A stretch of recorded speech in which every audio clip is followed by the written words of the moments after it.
Hello and good morning.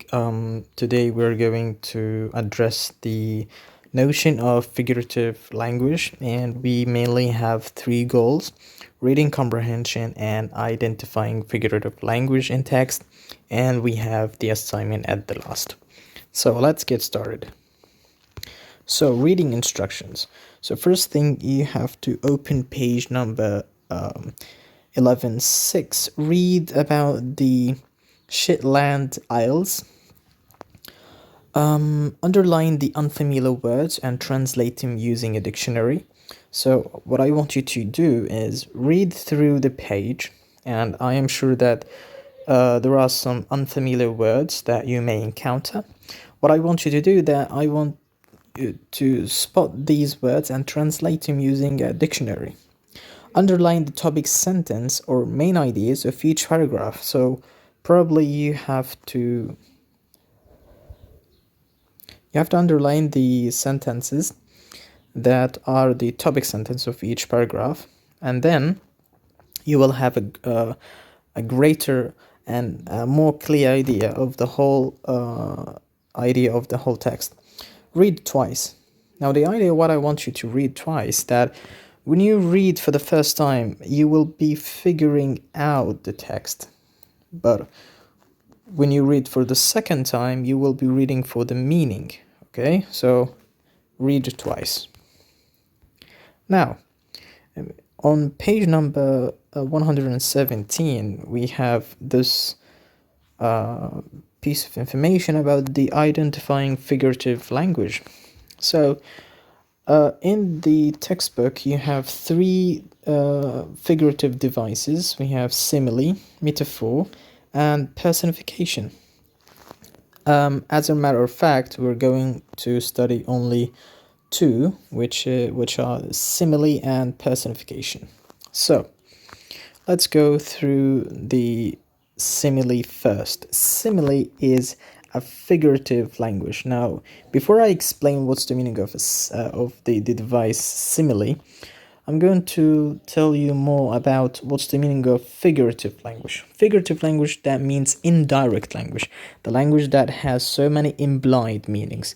That means when you read a text, you won't understand the text directly. There are no direct sentences. There are no sentences that say that, specifically state that, for example, Jack went to school happily. There is no such thing. It's going to be implied. It's going a word could hold two meanings, right? So no direct meaning. It's going to be indirect. It's going to be implied. The text might hold more than one meaning. It's like connotation. Remember connotation, like a word could possibly mean something positive and negative. It's the same thing, probably. So simile is a comparison using the words like or as to highlight a specific feature of an object, person, or place. So, we use simile to compare between two things, sometimes two places, and sometimes two living creatures, and sometimes between two things. So, I have written some examples for you. First, examples of simile. You were as brave as a lion. Now, I am comparing the guy that I am addressing, that he or she is as brave as a lion. She is not a lion, or he is not a lion, but he or her attitude is as brave as a lion. Okay? So that's how we use a simile. So what are the tools of using simile? As and like. The second sentence is they fought like cats and dogs. Now, of course, this is just a simile. That's not in reality. They fought like. I am comparing the fight to the cats and dogs fight. So we are comparing. This is the simile. They fought like cats and dogs. That means they fought in a very chaotic manner. Alright, so the second thing is personification. Is a kind of metaphor that uses human qualities or actions to describe something non-human. Okay, so the meaning of that, sometimes we compare between a human being to a non-human. For example, when I say Dwayne Johnson is like a rock, or Dwayne Johnson is a rock. So, rock is non-human, okay? And Dwayne Johnson is a person. But the thing here that we compared between these two ideas in using personification. I'm going to explain this more by using these examples. Lightning danced across the sky. Lightning is the thing that the very bright light that happens when two clouds collide together. So lightning danced across the sky. Dancing is an action of human beings. Have you ever seen lightning dance? No. So the thing is, we compare between non-human to human. Sometimes a human itself, and sometimes the action or even the quality of that human. Lightning danced. I can say lightning is depressed. Lightning cannot be depressed. But I am using the personification. I'm personifying lightning to the attitude of being sad, of being depressed.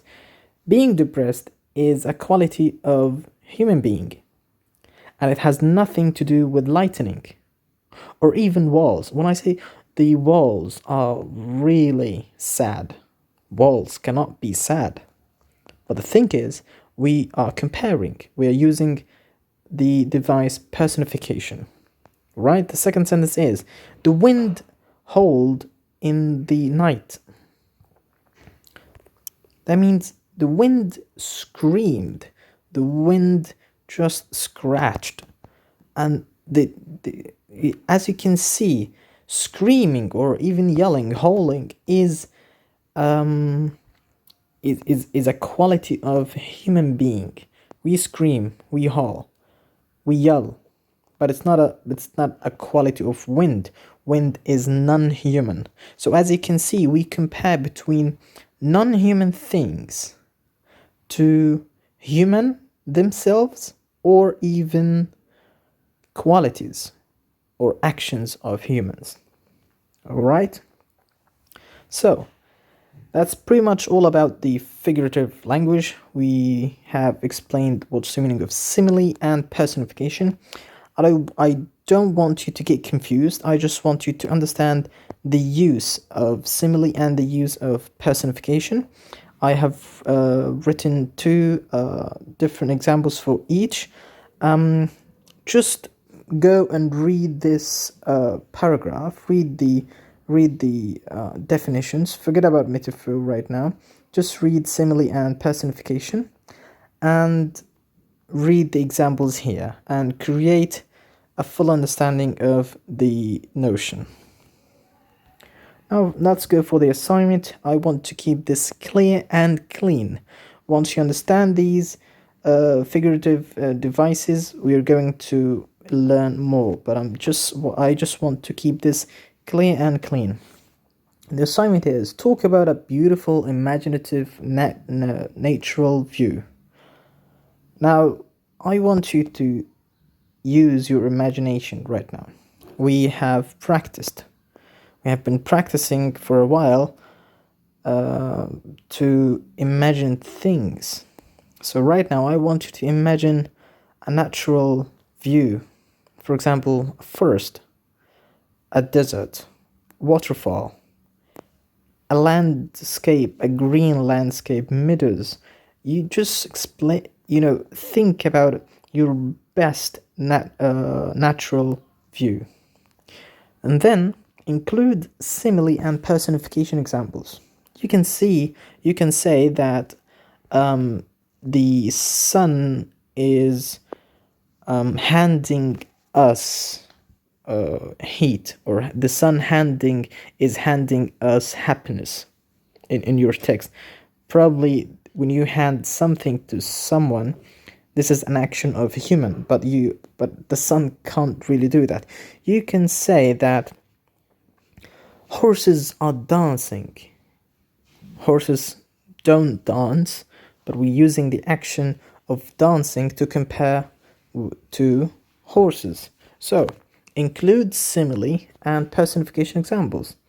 No more than 100 words. That's it. That's all I need. So again, think about an imaginative natural view in your mind, and then I highly suggest that you do this first in a first draft. Just draw a mind plan, and then try to include and write down the simile and personification examples alone, right? And then the last stage, just compose all these ideas in one text of 100 words. That's it for today. Thank you so much for listening. Have a great day.